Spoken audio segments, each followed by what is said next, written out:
सीतापुर और लखीमपुर के बीच कटना नदी के किनारे करीब 1 साल तक देखा जा रहा बाघ अब इन इलाकों के लिए आतंक का पर्याय बन गया है। कारण है कि अब तक जंगली जानवरों का शिकार करने वाले इस बाघ ने लखीमपुर के इलाके में अब एक इंसान को मौत के घाट उतारकर उसे अपना निवाला बना लिया है। जबकि बाघ के इस हमले में एक अन्य व्यक्ति भी घायल हुआ है, जिसने किसी तरह नदी में कूदकर अपनी जान बचाई। यहां से करीब 1 घंटा पहले सीतापुर जिले की सीमा में बाघ ने चरवाहों के सामने एक भैंस पर हमला कर उसे मौत के घाट उतार दिया था। अब तक शांत रहे बाघ के इस तरह अचानक हिंसक और इंसानों पर हमला करने के चलते सीतापुर और लखीमपुर दोनों जिलों के वन अमले में हड़कंप मच गया है। दोनों जिलों की वन टीमों ने अपने अपने क्षेत्रों में स्थित घटना स्थलों का मुआयना कर स्थानीय लोगों को सतर्क कर दिया है। लखीमपुर जिले के मितौली थाना क्षेत्र अंतर्गत मढ़िया कपासी गांव कठिना नदी के किनारे स्थित है। बता दें कि यहां के निवासी 50 वर्षीय राजा राम और नंद किशोर दोनों लोग बुधवार को नदी पर मछली पकड़ने गए थे। शाम करीब 6 बजे का समय रहा होगा, अचानक झाड़ियों से निकले बाघ ने नंद किशोर पर हमला कर दिया। घायल होने के बावजूद नंद किशोर किसी तरह नदी में कूद गए, जिससे उनकी जान बच गई। लेकिन बाघ राजाराम को दबोचकर पास की झाड़ियों में खींच ले गया।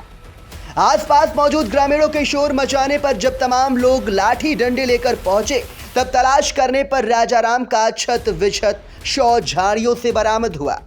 सूचना मिलने पर वन विभाग की स्थानीय टीम मौके पर पहुंची और पग चिन्हों सहित घसीटने के निशानों का मुआयना किया।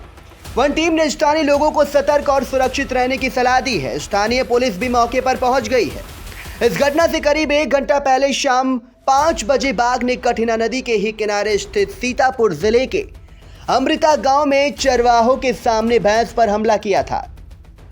बाघ भैंस को दबोचकर झाड़ियों में घसीट ले गया था। वहीं बड़ी संख्या में ग्रामीणों के पहुंचने के बाद भैंस का छत विछत शव झाड़ियों से पाया गया था।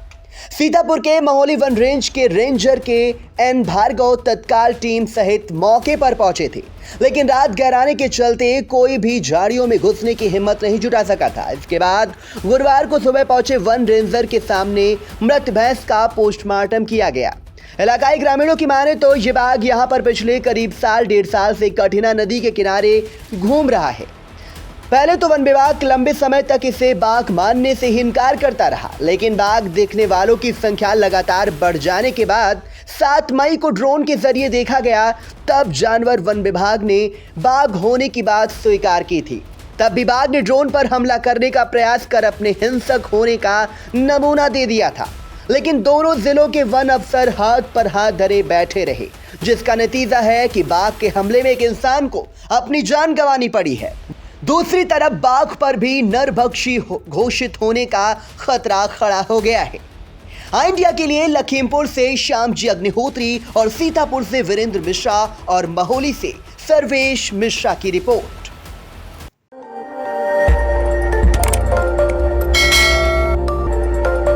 खबर आपकी, नजर हमारी।